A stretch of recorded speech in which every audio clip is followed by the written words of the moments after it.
Hello and welcome to the Huntsman World Senior Games Active Life.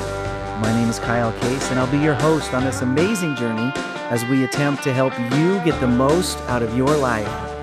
Lisa Cramer, Master of Arts, licensed clinical professional counselor, and board certified in neurofeedback, is a nationally recognized speaker who makes neuroscience feel personal, practical, and deeply hopeful.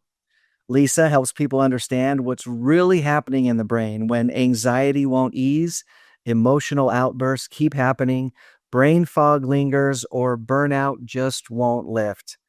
Lisa's work focuses on how brainwave patterns influence mental health, behavior, and healing, proving that many struggles we assume we just have to live with often have a biological root and can improve when we support the brain the right way. From trauma recovery and post-concussion care to cognitive health in aging and neurofeedback for mental wellness, Lisa brings science down to earth. She often says her favorite client is the skeptic because that's where hope tends to shine the brightest. Lisa, welcome to the show. Well, thanks so much for having me. That's a lot of stuff. I mean, you're covering a lot of things there. We probably won't get to cover every single thing, and maybe we'll just scratch the surface of a few things. But I want to start off with the neurofeedback. What is it? Tell us what Right. neurofeedback is. Yeah. So neurofeedback it's a way to train brain waves to reduce symptoms. So that's a really broad statement. But it's using technology with a few sensors on your head and reinforcing the brain waves we want to see and kind of ignoring the brain waves that are causing trouble. It's a behavioral learning paradigm. And it's really doable with a lot of different areas of trouble. So it's been around for a little while, even from the 1950s. Have there been major advances in technology since it was first introduced? Oh, major, major advances. So, from the days where they had pens in these little holders that would scribble the raw EEG, which is your brain rhythms, on paper to, you know, cabinet-sized amplifiers. Now we have little square amplifiers that are like, just the size of a deck of cards or slightly larger, and super fast software that allows us to do this, all over the place, be remote, be mobile, have it in offices. So yeah, lots of advancements.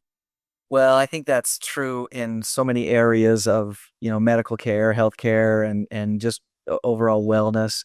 But it sounds like they've definitely really made a lot of technological advances that allow you to analyze data faster and maybe make more accurate assessments. Is that fair to say? Yeah, that's a good description. New software that helps us remove activity that's not brain, eye blink, pulse, yawns, muscle tension, all those kinds of things. So you're really looking at what that person's brain activity is and are able to see what's going on that's causing trouble. The way you describe it, and I'll admit I am unfamiliar with neurofeedback, so your definition is very helpful to me. But it sounds like there are, as you said, some sensors that you're attaching to your head. Some people might be a little nervous about that, but it is proven to be safe in the right hands. A couple of questions. Number one, what would you tell people that are nervous that would, help them set aside their concerns? And then number two, related to that, how do you make sure that you're working with the right person, a qualified person? Those are great questions. So, you know, people who come in are struggling with something. If it's a mental health issue, it's a performance issue, it's a gut issue, whatever's causing them trouble in their day, it's normal to be nervous, right? This sounds strange, neurotherapy or neurofeedback, but the traditional method is non-invasive. So those sensors that we put on your head are doing nothing but measuring. They're not feeding anything in. They're just measuring with some help of some either gel or paste or salt water to help conduct that signal from your brain activity. So it's not going to do anything put anything into your system. So that part is safe, and it doesn't cause instantaneous change. It's learning. Your brain will learn. So it takes time. So if something is feeling strange to you, you can talk to your provider right away, and sooner the better. So they can either reverse what's causing that new sensation or discomfort, or explain this is part of the process, and this is actually good that you're feeling differently. So, as far as finding a provider that's well versed, this is your brain we're working on. So, you do want someone who is very experienced, well versed, and done the study and the time. And there's a couple board certifications that really stand out with providers. So, there's a board certification in neurofeedback, and that's offered by the Biofeedback Certification International Alliance. That's a mouthful. But that's a website, bcia.org, and they have a directory. So you can search by zip code or state, and they're all over the world. It's an international alliance. So there's providers all over the world. The other one is board certification in EEG, which is the recording of your brain waves and the analysis. And that's iqcb.org, and they also have directories. So those are the most direct route to find a very qualified provider near you. Excellent. That sounds like great advice. And as you said, it is your brain. You want to make sure that you're taking care of it in the right way and that you're talking to the right people. So a couple of great directories there. Could you give us the two websites just one more time? Sure. So bcia.org and iqcb.org. They both have those directories. Great. So I want to differentiate a little bit between athletes and the general population. I know that you work with a lot of athletes as they're trying to get better at what they do, maybe recover from injuries, those kinds of things. Do you approach an athlete differently than you do a member from the general population, or is the process about the same for everybody? No, it is a little nuanced, right? In the sense of the cutting edge that an athlete wants to compete and perform at that high level, right? Whatever level they're gunning for, is a brain pattern helps keep that honed, right? And so their brain activity levels might be elevated differently than someone who is not athletic or just uses athletics as, just exercise and movement. Yeah. So you do have to be a little aware in that you're not going to dumb down that edge that gives them their fire and focus and that eye of the tiger, so to speak. So there are some, there's also, but perfectionism and some other things that we do need to pay attention to. So it is a fine balance between what you address with the athlete. Yeah, so it does sound like there are some differences and things that as a practitioner you want to be aware of, and obviously as an athlete or as I've said, a member of the general population, you might want to have a different approach, maybe different expectations. I'm curious, when an athlete does come to you, what are they hoping to accomplish? We see different presentations. I would say, one of the things I really enjoy working with is concussion healing, because there's a mental health piece to concussion that isn't addressed in physical therapy and occupational therapy or vision therapy, vestibular therapy, all the traditional routes that you're directed to go. Sleep issues, mood issues, word finding or brain fog are very, very common with concussion. So, and not all concussions are athletes, but, cases are not all athletes, but that piece. And then we have seen some people that they want to hone their focus, get into that flow, kinds of things. And so that can be a totally different approach. And that can be a lot of fun too, because they're usually very high functioning folks.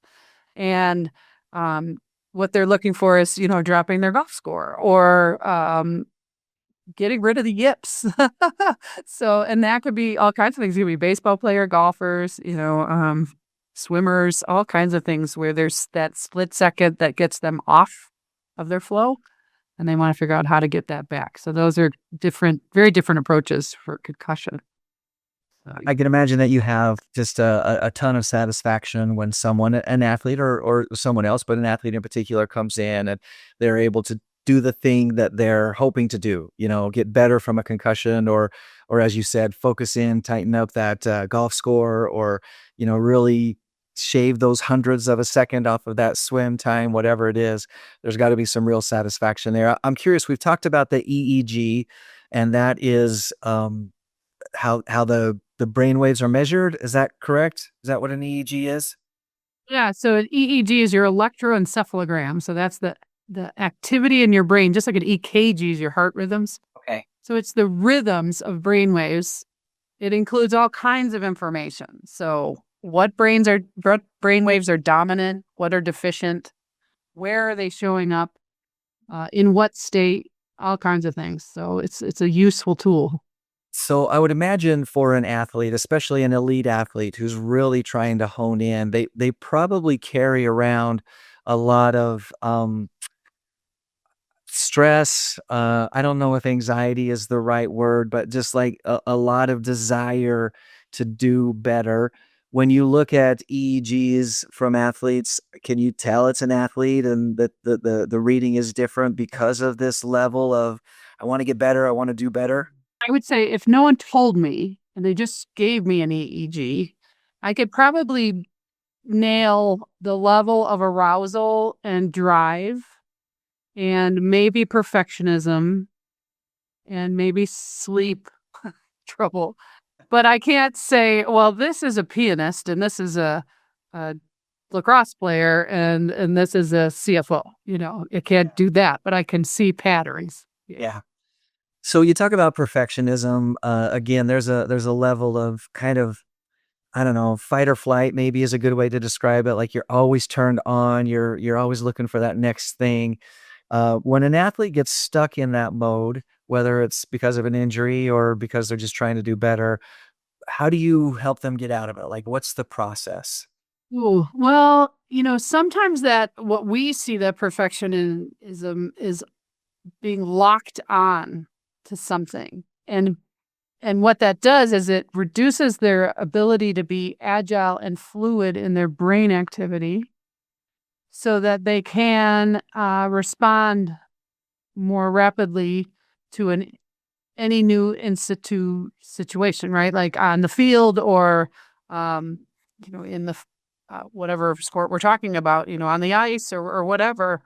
So that perfectionism can be driven by anxiety. So we would be doing things to address the level of arousal in that sense. Like we want to be aware and have the drive still, that edge, but we don't want the arousal so high, but that they're stuck in fight or flight, so to speak. So it's a balancing, lowering certain brain activity to be less powerful while bringing up others. So there's this kind of constant yin and yang flow and balance within the whole brain. So specifically, again, focusing on the athletes, you talked about concussion, healing from a concussion. I have spent the last several years as an assistant coach here locally for a wrestling team. And so we know that, that's a part of the sport and it can lead to issues and problems. And we receive training on how to keep the kids safe. And we also know that when it happens, there's a timeliness element that, has to be taken into account. You have to allow yourself time to heal. If someone goes through a concussive injury, they have a concussion that's diagnosed and they're trying to get back in the saddle, how do you help them feel ready and comfortable and know that, okay, I'm actually better. It's time to get back on the field or on the mat or on the basketball court or whatever it is? Well, there's all sorts of return to play protocols, right? In every different sport. And I feel like even different one school to the next, they can be different. But what can happen is the fear piece and the protective instincts of our being get in the way, even though we're healed, even though the swelling's down and the balance is better and our vision's all good and pain's gone, but we're still hesitating. And that can be kind of an unconscious thing that's trying to protect us. So we want to address that in ways that allow, how do I explain this? Allow the brain to put that aside and take that risk. And that risk could be very small in the beginning. Maybe it's just attending practice, for the first time. Or maybe it's really letting your speed go all out. And even though you wrecked your knee doing that last time or whatever. So it's not conscious in the thoughts realm. It's unconscious in your body's protection. So we want to kind of unlock that and let flow come back in. We've talked about flow on the show before, that just perfect state of equilibrium on everything's just firing on all cylinders. We know how important that can be to an athlete in the middle of a game scenario. I want to shift gears just a little bit. You can't talk about brain and brain health, Lisa, without talking about sleep. Tell us about sleep, how important it is, and how it is related to this neurofeedback concept. Well, it is king. And I think as we get older, we really know, because you really feel it when you don't have good sleep. Not where the teens and the 20s can get, skate by, but the sleep architecture, we call it, which are the brainwave patterns in your brain that help you through the different stages of sleep. So there's light sleep, deep sleep, and REM sleep. Yeah. And the architecture in your brain, if that is finely tuned, you will be able to drift off more easily and stay asleep through the night and move through the cycles of those 3 stages fluidly through the night, as you should. If that architecture is off from stress, head impact, whatever reason, illness even can kick it off, worry, then you don't get the benefits, the deep sleep you need for healing, for immune function, for encoding and letting growth hormone through your system. The REM sleep you need for learning and to process what you worked on in practice that day. Or in neurofeedback, what your brain trained to change, it gets encoded and assimilated into your system during those cycles. So if you're not getting enough deep or REM sleep, you are not getting restored. So then your bucket's not full, right, of your resources. Yeah, it's crucial. That definitely is something that we're aware of, and it makes a lot of sense for sure. I want to shift gears just a little bit more again, as we kind of wrap things up here. We've talked about athletes, we've talked about injury recovery, we've talked about some of the great things from an athlete standpoint. I'm curious if you can tell us a little bit about neurofeedback and brain health from an aging standpoint and how they're related. We live in a time and a day and age where, dementia, Alzheimer's, cognitive decline, it's very much on our minds. And it's prevalent in everywhere we go. We all know someone who was affected by this. How does neurofeedback work within that context? Is it, is it a cure? Is it a treatment? Is it just tell us a little bit about that when we're talking about trying to age in the best way that we possibly can. Yeah, I mean, it's, to me, one of the most amazing tools that we now have at our fingertips to walk into your later life, in the sense that the EEG can share with us, what is your processing speed? How fast are you able to take in information and do something, appropriate with it in your brain? It can help us know, are there memory issues creeping up? Word finding, or why did I come in this room kind of situations. It can help us know, are there blood flow restrictions, ischemic changes in the brain, and help us address all of those things. So you can increase your processing speed if it has dropped. You can train your brain to have restorative memory so that working memory, short-term and long-term, are more in shape again. And the blood flow, you can even train in ways that will help open up vessels. And that, then you're getting nutrients and oxygen and glucose to the parts of the brain that need it. So I would encourage people not to be frightened of the technology of it. It's gentle and it's gradual, but it's training, not treatment, as we call it. Okay. But it can make remarkable changes for people. And so that's pretty exciting. As you know, I'm in my latter half of life. So I love learning more and more about this and the people who are working in the aging populations. It's great. Awesome. A couple of minutes is all we have left. I'm wondering if you can share maybe an experience or a story of somebody that you worked with where it was just like, wow, this is such a big difference in my life. One of the things is you hear from the families around the client as they improve and come out of sometimes a dark place. Yeah. And kind of the favorite saying I have is I feel like myself again. And that is so powerful because they feel good and they feel like they're able to go back to or on to whatever they want. But their spouse or their children or their colleagues or their friends are also reaping the benefit of that. So that's the amazing part for me. It doesn't just impact one person Right. when you do this work. Yeah. Overarching last piece of advice. You work in the brain health space in a variety of different ways for athletes, aging adults, variety of different ways to approach it. We all need our brain. We talk about we got to have a heart. That heart's got to beat in order for us to keep going. We got to have a brain. What's the biggest piece of advice that you would share with us to keep our brain healthy and, able to do the things that we want to do, live the life that we want to live?